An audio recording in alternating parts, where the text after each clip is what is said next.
जय श्री राम सभी प्यारे दोस्तों को। आज मैं आपके बीच लेकर आया हूँ राजा बलि की कहानी, जो कि 7 चिरंजीवी में से एक चिरंजीवी माने जाते हैं। क्या कहानी है सतयुग में अवतरित राजा बलि, कैसे मिला अमरता का वरदान, उनसे संबंधित कौन सा त्योहार मनाया जाता है, क्यों अवतार लिया भगवान विष्णु ने वामन अवतार। तो चलिए फ्रेंड्स, शुरू करते हैं राजा बलि की वो कहानी जो शायद आप लोगों को नहीं पता है। सनातन धर्म के अनुसार समुद्र मंथन देवताओं और असुरों के मध्य हुआ। समुद्र मंथन में से 12 रत्न निकले थे और समुद्र मंथन से निकला था कालकूट विष, जिसे कि देवताओं और असुर दोनों ने पीने से मना कर दिया था, क्योंकि अगर उस समय देवता अमर नहीं थे। अगर देवता पीते तो वे भी मृत्यु को प्राप्त हो जाते और अगर असुर पीते तो वे भी निश्चित ही मृत्यु को प्राप्त हो जाते। देव के देव महादेव ने उस कालकूट विष को अपने कंठ में धारण कर लिया और सभी की रक्षा की। फिर निकले धनवंतरी, जिनके हाथ में था अमृत घड़ा, और अमृत को लेकर फिर से देवताओं और असुरों दोनों में झगड़ा शुरू हो गया। और ये तो आपको पता ही होगा कि फिर भगवान विष्णु ने अपना मोहिनी रूप धारण कर देवताओं और असुरों के मध्य देवताओं को अमृत पिलाया और असुरों को नहीं पिलाया। अमृत पीकर देवता अमर हो गए और असुरों का धीरे धीरे पतन होने लग गया। अमृतत्व पाकर सभी देवता अमृतत्व के अहंकार में धीरे धीरे अपने कर्तव्यों को भूल चुके थे। इसी बीच असुरों के गुरु शुक्राचार्य ने मृत संजीवनी ज्ञान प्राप्त कर सभी असुरों को पुनः जीवित कर दिया और असुरों और देवताओं के मध्य युद्ध हुआ, जिसमें देवताओं की बुरी तरह से हार हुई और देवताओं को स्वर्ग लोक छोड़ने पर विवश होना पड़ा।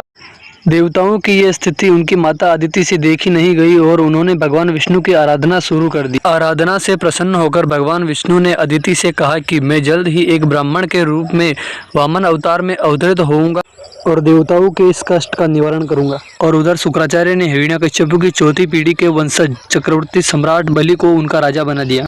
शुक्राचार्य के कहने पर राजा बलि ने अश्वमेध यज्ञ का अनुष्ठान करवाया, जिसमें अंतिम ब्राह्मण भिक्षु के रूप में वामन अवतार लिए भगवान विष्णु स्वयं आए। राजा बलि ने उनका स्वागत किया और कहा कि आपको भिक्षा में क्या चाहिए। तब भगवान विष्णु ने कहा कि आपके पास ऐसा क्या है जो आप मुझे दे सकते हो। तब राजा बलि ने कहा कि हीरे, मोती, जवाहरात, यहाँ तक कि संपूर्ण राज्य भी मैं आपको दान में दे सकता हूँ। तब भगवान विष्णु ने कहा कि मैं ठहरा एक बाल ब्रह्मचारी, इन सब का मैं क्या करूँगा, ये सब मेरे किसी काम के नहीं हैं। तब राजा बलि ने कहा कि मेरे द्वार से आप खाली हाथ नहीं जा सकते, जो कुछ भी आप चाहते हैं वो मुझसे मांगिए, मैं आपको अवश्य प्रदान करूंगा। तब वामन अवतार भगवान विष्णु ने कहा कि मुझे मेरे 3 पग में जो समा जाए वो दे दीजिए। तब राजा बलि ने कहा कि आपके छोटे से 3 पग में क्या समा जाएगा, आप बहुत कुछ मांग सकते हैं। तब भगवान विष्णु ने कहा कि मुझे मेरे 3 पग में जो समा जाए बस इतना ही चाहिए। तब राजा बलि ने भगवान विष्णु को वचन दिया कि आपके 3 पग में जो समा जाए वो सब मैं देने के लिए तैयार हूँ। इस बीच शुक्राचार्य को यह ज्ञात हो गया कि यह स्वयं श्रीहरि भगवान विष्णु ही हैं। शुक्राचार्य ने राजा बलि से कहा कि आप अपना वचन वापस ले लीजिए, यह भगवान विष्णु है और ये 3 पग में आपका सब कुछ छीन लेगा।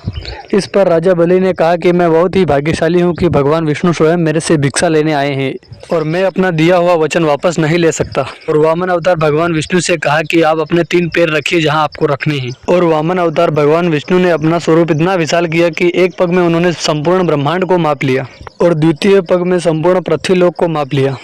और राजा बलि से कहा कि अब मैं अपना तीसरा पैर कहाँ रखूं। इस पर राजा बलि ने वामन अवतार भगवान विष्णु से एक प्रश्न पूछा और कहा कि दान बड़ा या दानी। इस पर भगवान विष्णु ने उत्तर दिया कि दानी बड़ा। और राजा बलि ने कहा कि मेरे पास मेरे स्वयं के शरीर के अलावा अब मेरे पास कुछ शेष नहीं बचा है, तो आप अपना तीसरा पैर मेरे सर पर रख दीजिए। फिर वामन अवतार भगवान श्री विष्णु ने अपना तीसरा पैर उनके सर पर रख दिया और राजा बलि को पाताल लोक पहुँचा दिया। राजा बलि के इस दान से भगवान विष्णु प्रसन्न हुए और राजा बलि को दर्शन दिए और उन्हें अमरता का वरदान दिया। इस पर राजा बलि ने भगवान विष्णु से एक विनती की और कहा कि मुझे साल में एक बार अपने प्रजा के साथ रहने का मौका दिया जाए। और प्रतिवर्ष दक्षिण भारत के लोग ओणम त्योहार बड़ी धूमधाम से मनाते हैं और मान्यता है कि उस दिन राजा बलि उनके साथ होते हैं। और भगवान विष्णु ने तीनों लोग फिर से देवताओं को दे दिए। तो दोस्तों, ये थी राजा बलि की कहानी। लेकिन ऐसी ही एक और कहानी प्रचलित है जो कि राजा बलि के बारे में है। मैं आपको वो भी सुनाना चाहता हूँ। दरअसल ऐसा माना जाता है कि राजा बलि अपने पिछले जन्म में एक ब्राह्मण जुआरी थे और उस ब्राह्मण जुआरी ने अपने अंतिम समय में एक भूखे को खाना खिलाया था। संपूर्ण जीवन में उसने कुछ भी अच्छा कार्य नहीं किया था और मृत्यु के पश्चात जब उस ब्राह्मण जुआरी की पाप और पुण्य की गणना की जा रही थी, तब वहाँ पर शुक्राचार्य उपस्थित थे और चित्रगुप्त यमराज से कहते हैं कि इसने अपने संपूर्ण जीवन काल में केवल एक ही अच्छा कार्य किया है, जो कि अपने अंतिम समय में एक भूखे को भोजन कराया था। उस ब्राह्मण जुआरी से पूछा कि तुझे अपने अच्छे कार्य के बदले क्या चाहिए। तब शुक्राचार्य के कहने पर उसने कुछ समय के लिए इंद्रासन मांग लिया और यमराज ने इंद्र को समझाकर कुछ समय के लिए उस ब्राह्मण जुआरी को इंद्रासन दे दिया। इंद्रासन पर बैठने से पहले उस ब्राह्मण जुआरी के कान में शुक्राचार्य ने कुछ कहा था और इंद्रासन पर कुछ समय बैठने के बाद उसने देवताओं से पूछा कि इस समय यहाँ का राजा कौन है। तब देवताओं ने कहा कि कुछ समय के लिए आप ही यहाँ के राजा हैं। तब उस ब्राह्मण जुआरी ने देवताओं से कहा कि इस समय जो भी मेरे अधीन है वो सब मैं शुक्राचार्य को दान में देता हूँ। फिर देवताओं को स्वर्ग लोक छोड़कर भागना पड़ा और फिर भगवान विष्णु ने वामन अवतार लेकर देवताओं को फिर से इंद्रासन दिया।